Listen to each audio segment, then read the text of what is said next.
We are going to discuss Bhagavad Gita as it is, chapter number 6 and text number 9.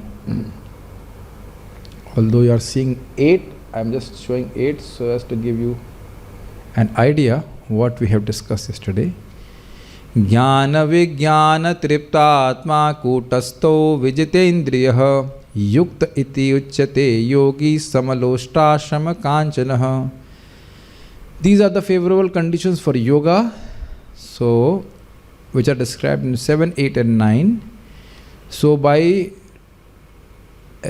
scripture knowledge, that means Dhyan, and realization of that knowledge, Vijnan, Triptatma, he becomes satisfied. Kutastha, he always remains situated in transcendence. Vijitendriya, all his senses are controlled. Yukta iti uchyate yogi, such a yogi is considered to be yukta, engaged in the Supreme. And the symptom is samaloshta shama kanchana, he becomes indifferent, or he sees with the equal vision objects, whether it may be a pebble or stone or gold. Now a further advanced stage of such a yogi is explained in 6.9. When dealing with people, dealing with objects is still easier. Do you agree? Because they don't have emotions. You may have emotions for them, but they don't have emotions for you. Do you have any cervical spondylitis where you cannot even nod your head no or yes? Not have to do it too much, but just say like this, a little bit. I will be encouraged. Did you get this point? There are many subtle points to be understood here. Dealing with objects is still easier. I mean, we may not be able to see a laptop or an Oman, where is that my Oman? Oman 15, a very costly gaming laptop, and a sitting cushion with the same vision. Or maybe we can.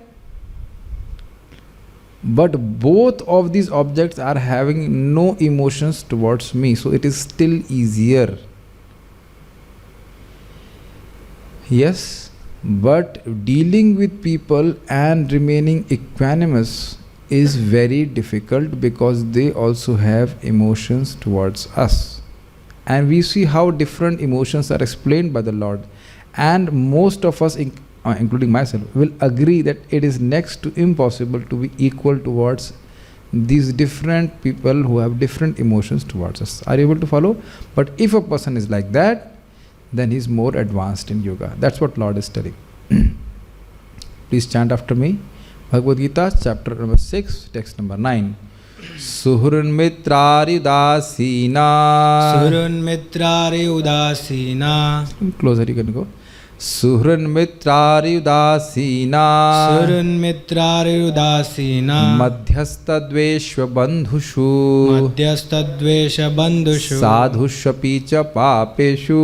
Sadhushvapi papeshu. Sama buddhir vishishyate. Sama buddhir vishishyate. Suhrun mitrari udasina. Suhrun mitrari udasina. Madhyastha dveshya bandhushu. Madhyastha dvesha bandhushu. Sadhushvapi papeshu sadhushva apicha papeshu sama buddhir vishishyate. Sama buddhir vishishyate.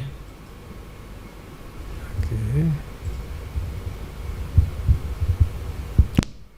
A person is considered still further advanced when he regards honest well-wishers, affectionate benefactors, the neutral, mediators, the envious, friends and enemies, the pious and the sinners, all with an equal mind.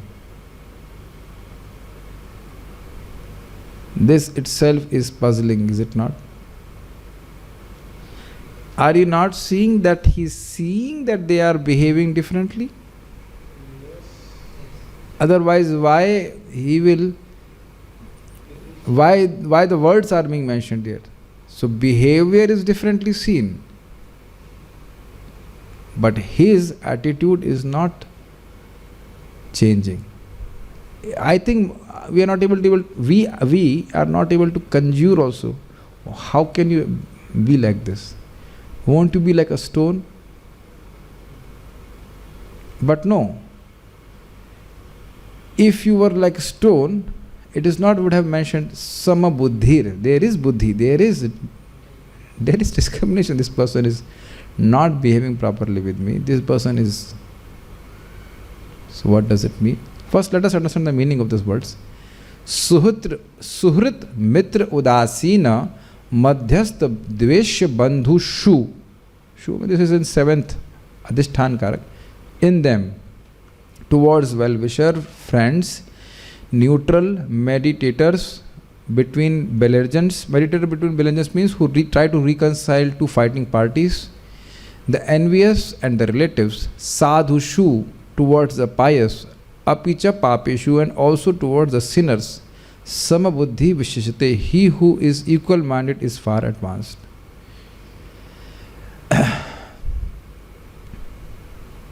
Now, something which is a point to be noted is that wherever we go, now after I speak, you have to nod your heads. You will find 5 people: friends, enemies, neutral, those who give you shelter, and those who seek your shelter. Time to nod your head. Okay, good. Easy for me then I can make faster progress in the class. If you keep nodding, the class will end faster. Otherwise, I'll wait for your nod. So keep your necks in good position. Can you see this in your life? Many times we think if we go in certain place or be in certain situation, there will be no enemy. And we have been proved wrong. But if we go there, then at that place there will not be anyone who will hate us. I am purposefully stating this niti which has been given by Vidur. I am purposefully saying this. I'll go there and I feel there will not be any friends, but we do find friends. And no matter how hard you try, there will be people who don't care, or say they can't care less if you live or die. Little bit nodding is sufficient. I'll be happy. Okay. So we can go on. So what did you learn by this? Definitely you can learn that we are in a stage which has been set up by someone. That's what I wanted to say. Does it help you to understand equal vision?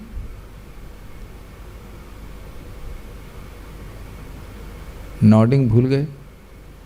नहीं समझ में आया? Set up by, you answer? You answer. Set up by whom? Krishna, through the agency of Maya. Why? So that we can remain engaged in duality. Perplexed also. Exact word is duality. He is my friend, he is my enemy, he is neutral, he does not like me, I am dying, he does not even care. All those things. So I think you are getting some hint there. Gita Bhushan commentary. Srila Prabhupada has not given any commentary on this. We'll only take up this Gita Bhushan commentary. He who sees friends and enemies as equal is superior. Vishishyate, to the yogi who sees stone and gold as one. Vishisht, the word vishisht means special. Vishesh. Okay. A suhrid is one who by his very nature desires another person's benefit. Now very subtle differences will be explained between these words. Although suhrit and mitra, we tend to think they are same. This is very good. Do you remember one quality of Krishna? Suhrid Sarva Bhutanam. He is, by his very nature, Krishna desires benefit of everyone. Very nice quality. The same quality comes in the heart of a Vaishnava also. No matter how that person behaves, he desires his welfare. I give an example and I think it will be clear to you. Nalagriva and Manigriva and Nalakuber, they performed very offensive act towards Narad Muni. But did Narad Muni also behave wrongly with them? No.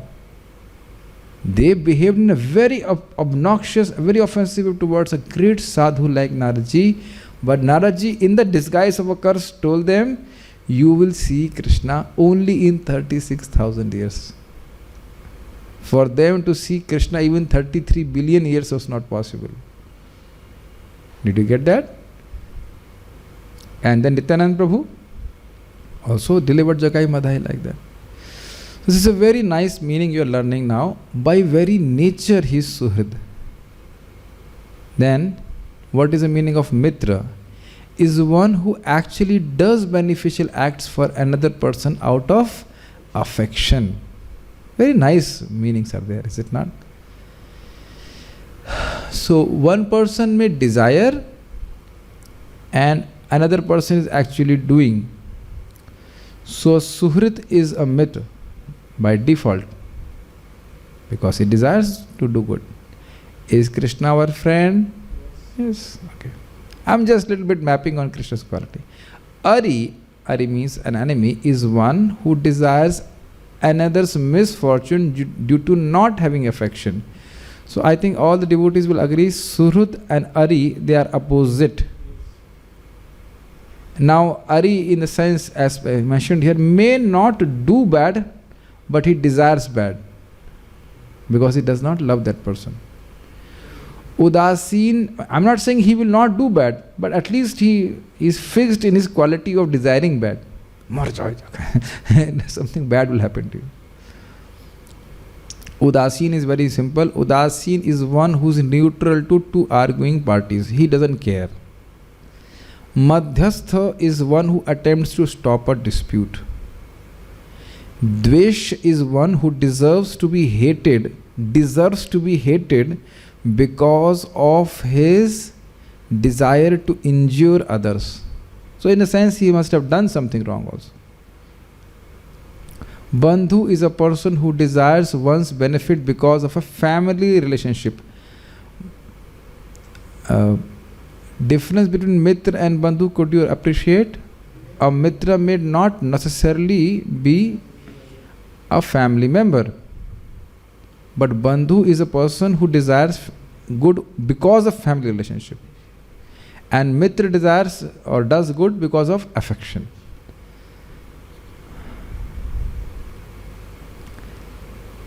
How bhav of dvesha can occur? So it seems that nobody has become envious of you right now, or does. If a person really wants to injure you, don't you hate them? Nobody is nodding his head. Everybody is a Paramhansa here, is it not? I would say if people really want to give me trouble, hate comes in my heart. I am not such a Paramhansa. At least I can see it as an anartha. I try to preach in my own consciousness, I try to preach to everyone, but somebody is really after me. I cannot say that I don't hate them. See, if you were at that advanced stage, you would have been chanting 24 hours. Don't have to nod your head also. Is it not? If you were so, exalted, so that may be a problem. Sometimes when such qualities are described, then we think, oh, it is describing me. Krishna just made one mistake. He just did not take my name. Otherwise, all these qualities are describing me. And whenever there is some demonic quality described, that person, not me, not me. Not like that. We must accept that we have these things. Nahin? Sadhu is one who follows dharma. The papa is one who does not follow dharma. So these are the various people.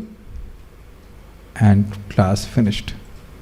So only thing what we have to reflect is how a person can transcend such a situation. One understanding is that understanding that they are all creations of Maya. I give an example of a dream. Like I had a very strange dream last night. Very strange. Very strange. No, and I won't disclose the names, but the Zoom devotees were part of the dream. And they were behaving very strangely, and I was kind of very, very angry. Why? Oh, come on, why you are behaving like this?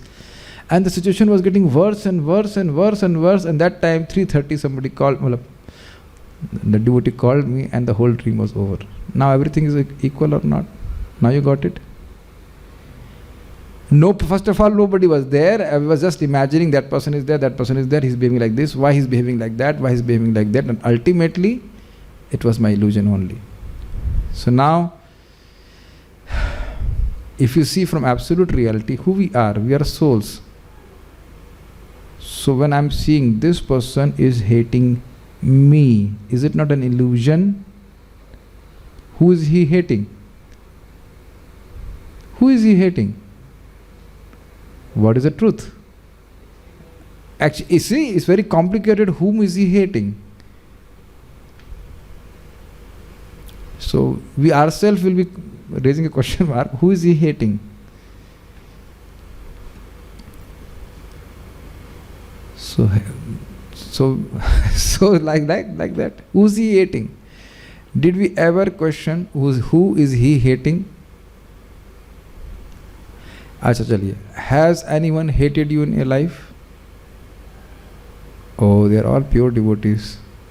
Everyone, Ajat Shatru, nobody has hated them ever. Okay, theek hai, okay. What if your own son or daughter hates you? It is also possible. Have you seen such situations in your life? It is possible. It is possible. Sometimes even mothers have told, why did you take birth? We did not want you. Have somebody told me like this, that their mother or father told them, why did you take birth? This is pretty heavy. How you digest that? I'm not saying everyone says, but sometimes it can be. So I also am not saying that obviously we're not at that level, but that's what the Lord is saying, that that person is equal. So one very simple understanding is that we are in a foreign world, strange world, and all these things are creations of Maya. And very simple way to understand by observation is that somebody who has been your friend suddenly becomes your enemy. Even when you have not, at least from your side, done anything wrong to them. Have you experienced that in my life? Oh, they're all Paramahansas. Why I'm giving class? They're all Paramahansas. Nothing happens to them like this. And reverse also true. Somebody has been just thinking bad of you and suddenly he just changes and becomes your friend. And more than that, this is very subtle. Have you noticed that in due course of time, kalena, by effect of time, something happens beyond your control. A person just becomes udasin or drifts or something like that. I mean, I don't know, if you preach, you will realize this. One very, very easy way I try to apply in a life, although sometimes or many times emotions will come, is I let time heal those relationships. Sometimes if it is beyond repair, I just let time heal those relationships. Because even among devotees it can happen. Make sense? Sometimes I try, but sometimes it just doesn't work. Some people have to hate you for all your life. Although they have not seen you, but they have to hate you. So to the degree we become realized, disidentifying with the body, to that degree we can remain equal. Okay? So any special import of the word mind here? Where is the word mind here? I am not seeing the word mind. Where is the word mind? I am not seeing. Oh, with an equal mind. Yes, that's what I am saying. See, the nature of mind is to flip-flop between rag and dvesh. I like this, I don't like this. So obviously, the suhrid, the mitra, you will like. Just like Kansa was also thinking, Jarasandh mama guru. Jarasandh is my guru. He is my very nice relative. And he was thinking that Devaki is his enemy. See? So till the time the mind is absorbed in this conception of friends and foes, it is not possible to be liberated. That means we are affected by avidya. Do you remember the original sloka and discussions? Avidya has two potencies, avaranatmika, prakshepatmika. Do you remember that? And we have discussed that avidya, asmita, rag, dvesh, abhinivesh. So asmita means what? Forgetfulness of our original spiritual identity. And then rag and dvesh. So when rag and dvesh is existing, the cause is existing, that means, the effect is existing, then the cause is definitely there. If you see in simple terms, that easier terms, in devotional terms, a proper yogi will see that everyone is Krishna's servant. If you still can't understand, more easy to understand, practical way to understand is Madhyam platform.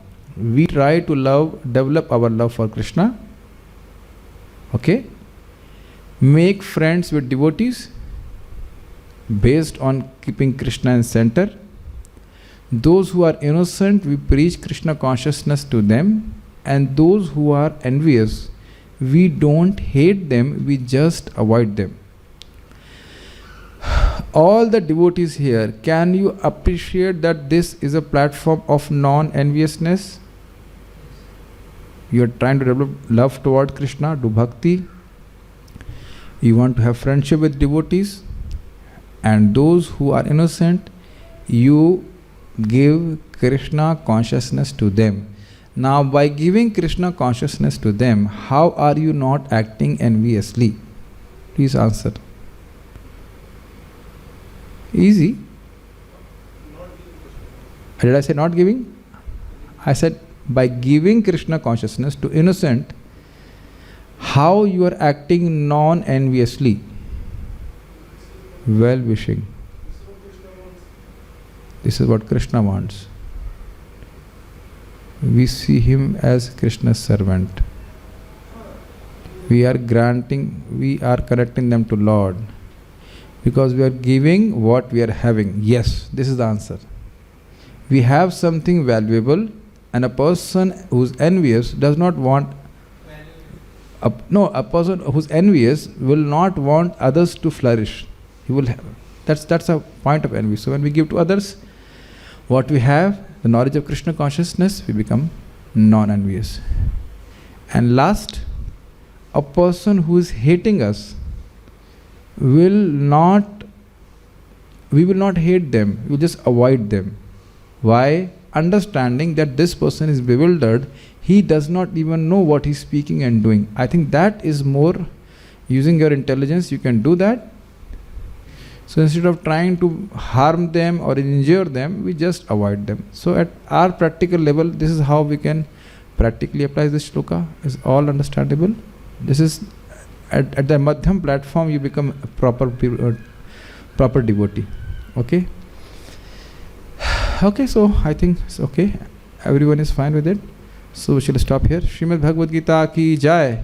Srila Prabhupada ki jai. But one thing, why did I took only this much shloka? Because from tomorrow, Krishna will teach us Ashtanga Yoga. So the theme will change, so I just kept till 6.9. From tomorrow onwards, there will be more details how Ashtanga Yoga is practiced. So bring your yoga mats. We'll teach also. No. Whatever, you just will teach you there. Hare Krishna.